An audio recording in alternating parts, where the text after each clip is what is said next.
सरपंच एवं सरपंच प्रतिनिधियों के धरने का आज दूसरा दिन है। कल दोपहर 12 बजे से धरना शुरू हुआ था।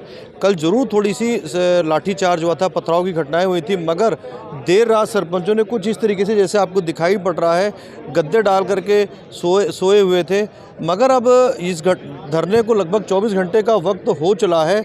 सरकार को भी चाहिए कि इनकी जो बेसिक ज़रूरत है, जैसे कि मोबाइल टॉयलेट अगर यहाँ पे लगा दिए जाएं, तो आखिरकार ये जब 24 घंटे हो चुके, किसी को टॉयलेट जाना हो तो कहाँ जाएगा टॉयलेट? या सड़क के किनारे खुले में टॉयलेट करेगा वो जो है? जब स्वच्छ भारत अभियान की बात की जाती है तो बेसिक ज़रूरतों का भी इंतजाम किया जाना चाहिए। यहाँ पर मोबाइल के टॉयलेट लगाए जाएँ, मोबाइल के वॉशरूम लगाए जाएँ, पानी के टैंकर की यहाँ पर व्यवस्था की जानी चाहिए, क्योंकि पीने के पानी की भी व्यवस्था अब इनके पास नहीं है। 24 घंटे हो गए, क्योंकि जब ये घर से अपने निकले थे, पूरे हरियाणा से जब सरपंच अपने घर से, सरपंच के प्रतिनिधि घर से निकले थे, तब उनको ये उम्मीद नहीं थी कि ये धरना या प्रदर्शन इतना लंबा हो जाएगा। मगर अब जैसा कि जानकारी मिल रही है कि मुख्यमंत्री मनोहर लाल खट्टर G20 समिट में गुड़गांव में मौजूद हैं और वो 4 तारीख के पहले चंडीगढ़ में आने वाले नहीं हैं। और सरपंचों के प्रतिनिधियों का कहना है कि हम बिना मुख्यमंत्री से मिले हुए, जब तक कोई मुख्यमंत्री से आश्वासन नहीं मिलेगा तब तक हम वापस नहीं जाने वाले हैं, क्योंकि मंत्री के हाथ में कुछ है। जो देवेंद्र बबली हैं, जो मंत्री हैं इस विभाग के, उनके हाथ में कुछ भी नहीं है।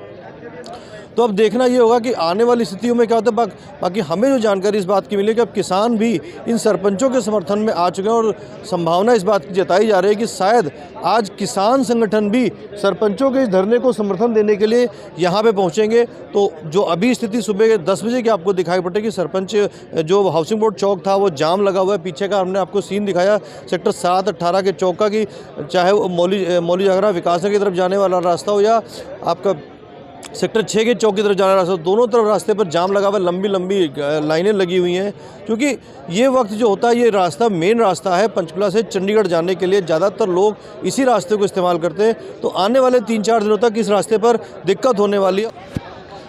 एक्स्ट्रा फोर्स की व्यवस्था की जा रही है। पूरे हरियाणा के लगभग आसपास के ज़िलों से जो फोर्स है वो व्यवस्थाएं की जा रही हैं, क्योंकि अब सरकार को इस बात का पता है कि किसान भी इनके समर्थन में आ गए हैं और आने वाले दिनों में और भी 2 संगठन इनके समर्थन में पहुंचने वाले हैं। जैसी जानकारी में मिल रही, कल 3 तारीख को OPS यानी कि ओल्ड पेंशन स्कीम को लेकर भी पिछले कुछ दिनों पहले धरना प्रदर्शन हुआ था, तो वो संगठन भी कल शायद यहाँ पर पहुँचेंगे। आज किसानों की एक संभावना जताई जा रही है कि किसान संगठन यहाँ पर पहुँचेंगे, तो इसके लिए एक्स्ट्रा फोर्स की व्यवस्थाएं की जा रही हैं। जैसा कि आपको अपनी स्क्रीन पर दिखाई पड़ रहा है, जिस तरीके से कल फोर्स की व्यवस्था की गई थी, हरियाणा पंचकुला के आसपास के ज़िलों से प्रशासन की टीमें पहुंची हुई थी, उसी तरीके से आज भी प्रशासन ने मतलब व्यवस्थाओं को देखते हुए पहले से ही व्यवस्थाओं को दुरुस्त करना शुरू कर दिया है। जिस तरीके से कल हमने देखा था कि एक बार पथराव हुआ था, लाठीचार्ज की नौबत आई थी, वाटर कैनन भी चली थी, तो आज वो स्थिति ना हो इसके लिए प्रशासन पहले से ही एहतियात बरतता हुआ नज़र आ रहा है। करते सिंघू बॉर्डर की, जब किसान आंदोलन था तब सभी ने सिंघू बॉर्डर का नाम सुना होगा। सिंघू बॉर्डर का एक वो दौर था जब पंजाब और हरियाणा के किसान दिल्ली जा रहे थे और सिंघू बॉर्डर पर धरना लगाकर बैठ गए थे, टेंट लगा दिया था, चारपाइयाँ बिछ गई थी, सरकार ने दिल्ली घुसने से उनको रोक दिया था, सिंघू बॉर्डर पर धरना लग गया था।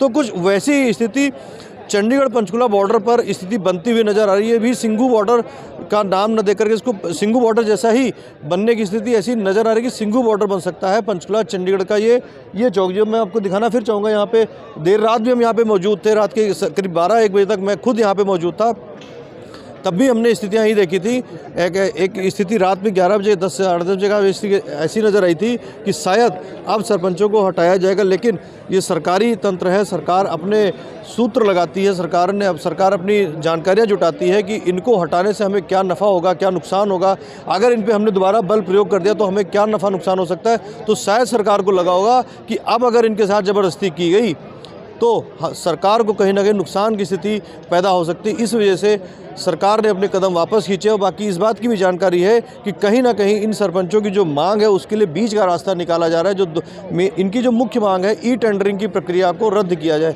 तो उसके लिए बीच का रास्ता निकालने में सरकार के रणनीतिकार लगे हुए हैं। सरपंच के प्रतिनिधियों से भी अंदर खाने बातचीत चल रही है। बाकी तो आने वाला वक्त बताएगा, जब मुख्यमंत्री साहब बैठेंगे, टेबल पर बैठेंगे, क्योंकि वो G20 की समिट में गुड़गांव में मौजूद हैं। अब जब वो आएंगे, बैठेंगे चंडीगढ़ में, सरपंच के प्रतिनिधियों से बात होगी, तब क्या निर्णय निकलता है ये आने वाला वक्त बताएगा।